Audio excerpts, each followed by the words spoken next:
آج ہم بات کر رہے ہیں 1948 کی عرب اسرائیل جنگ کی، ایک ایسا تنازع جسے اسرائیل اپنی جنگ آزادی کہتا ہے اور فلسطینیوں کے لیے یہ النقبہ ہے، یعنی تباہی۔ تو آئیے اس کا جائزہ لیتے ہیں۔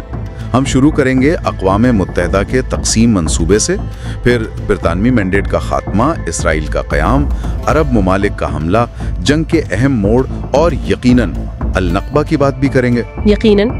تو دیکھیں، پہلی جنگ عظیم کے بعد فلسطین کا علاقہ برطانوی مینڈیٹ کے تحت آ گیا، مطلب لیگ آف نیشنز کی طرف سے برطانیہ اس کا انتظام دیکھ رہا تھا۔ اور وہاں پہلے سے ہی عرب اور یہودی آبادیاں تھیں جن میں کشیدگی بڑھ رہی تھی۔ جی ہاں، وہ کشیدگی وقت کے ساتھ ساتھ بڑھتی ہی گئی۔ پھر آیا نومبر 1947 جب اقوام متحدہ نے ایک منصوبہ پیش کیا، فلسطین کو تقسیم کرنے کا منصوبہ، ایک عرب ریاست اور ایک یہودی ریاست میں۔ اچھا، اور اس منصوبے پر دنیا کا رد عمل کیسا تھا؟ مطلب سب نے مان لیا اسے؟ نہیں، ایسا نہیں تھا۔ رد عمل کافی ملا جلا تھا۔ دیکھیے، 33 ممالک نے تو حمایت کی، لیکن 13 نے مخالفت کی اور 10 ممالک غیر حاضر رہے۔ اور زمین کی تقسیم وہ کیسے ہوئی تھی؟ ہاں، یہ دلچسپ بات ہے۔ منصوبے میں تقریباً 55% زمین مجوزہ یہودی ریاست کو دی گئی اور عربوں کو 45%، حالانکہ اس وقت عرب آبادی وہاں اکثریت میں تھی۔ اوہ، تو رد عمل کیا ہوا؟ یہودی قیادت نے کیا کہا اور عربوں نے؟ یہودی قیادت نے تو منصوبہ قبول کر لیا، لیکن عرب لیگ اور فلسطینی نمائندوں نے اسے بالکل مسترد کر دیا۔ ان کا موقف تھا کہ یہ غیر منصفانہ ہے، اور اسی انکار کے بعد خطے میں تناؤ ایک دم سے بہت بڑھ گیا۔ تو کیا یہ کہہ سکتے ہیں کہ تقسیم منصوبے کے فوراً بعد ہی، مطلب برطانوی راج کے ختم ہونے سے پہلے ہی، وہاں حالات خراب ہونا شروع ہو گئے تھے، جیسے کہ خانہ جنگی؟ بالکل بالکل۔ نومبر 1947 سے لے کر مئی 1948 تک، یعنی برطانوی مینڈیٹ کے آخری 6 مہینوں میں شدید قسم کی جھڑپیں شروع ہو گئیں۔ خانہ جنگی کسی کیفیت تھی۔ کون لڑ رہا تھا آپس میں؟ ایک طرف تو یہودی مسلح تنظیمیں تھیں، جیسے ہاگانا، اورگون اور لیہی، یہ زیادہ منظم تھیں، اور بعد میں یہی مل کر اسرائیلی ڈیفنس فورسز یعنی IDF بنی۔ ان کی قیادت ڈیوڈ بین گوریون جیسے لوگ کر رہے تھے۔ اور دوسری طرف تھے فلسطینی عرب۔ ان کی طرف سے عرب لبریشن آرمی لڑ رہی تھی، جو عرب لیگ کی بنائی ہوئی ایک رضاکار فورس تھی، اور ساتھ میں مختلف علاقوں کی اپنی مقامی ملیشیاں بھی تھیں جو اتنی منظم نہیں تھیں۔ اور اسی دوران، اسی پرتشدد ماحول میں، دیر یاسین کا وہ افسوسناک واقعہ پیش آیا اپریل 1948 میں، نا؟ جی ہاں، اپریل 1948۔ یروشلم کے قریب یہ ایک گاؤں تھا، دیر یاسین۔ وہاں آرگون اور لہی، جو یہودی نیم فوجی تنظیمیں تھیں، انہوں نے حملہ کیا۔ اور وہاں عام شہری مارے گئے؟ جی، رپورٹس کے مطابق 100 سے زائد فلسطینی شہری، جن میں عورتیں اور بچے بھی شامل تھے، مارے گئے۔ اس واقعے نے فلسطینیوں میں بہت شدید خوف و ہراس پھیلا دیا۔ اس کا اثر کیا ہوا؟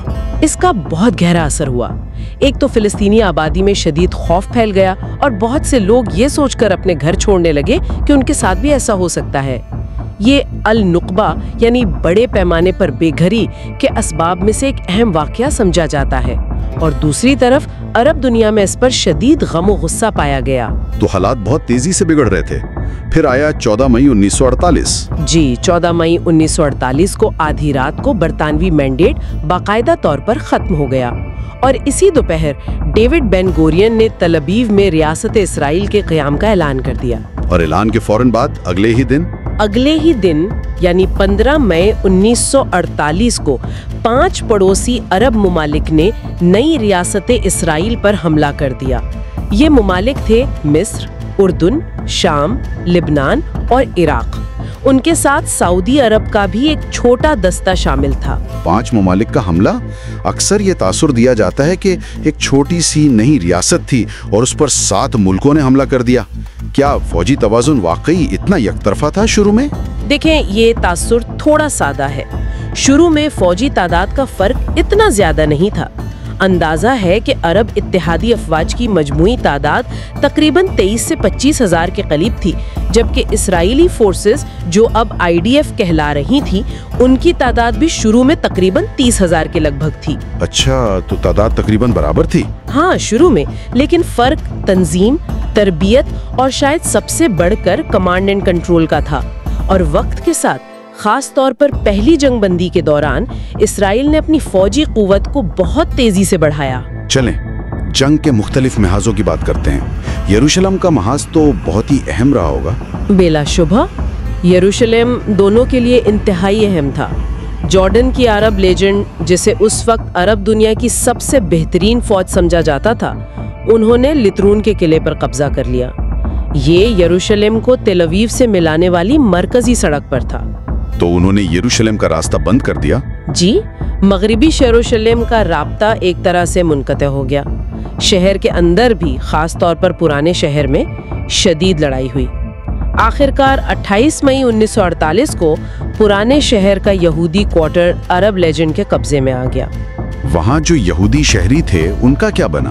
ذرائع بتاتے ہیں کہ عرب لیجنڈ نے ہتھیار ڈالنے والے یہودی جنگجوؤں اور شہریوں کو ایک طرح سے مستعل ہجوم سے تحفظ فراہم کیا اور انہیں جنگی قیدی بنایا گیا۔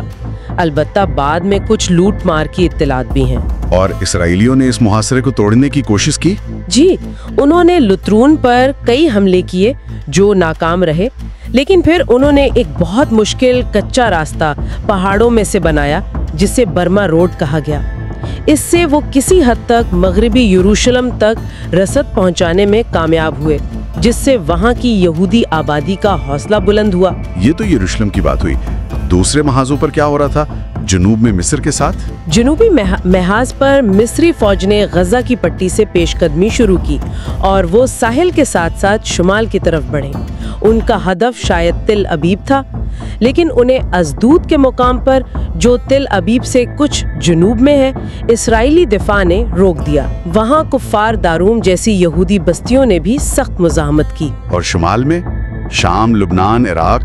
شمالی محاذ پر شامی افواج نے کوشش کی کہ وہ دریائے اردن کو عبور کر کے الجلیل کے علاقے میں داخل ہوں، لیکن انہیں بھی سخت مزاحمت کا سامنا کرنا پڑا اور وہ زیادہ پیش قدمی نہیں کر سکے۔ لبنانی اور عراقی افواج کی کاروائیاں بھی محدود رہیں۔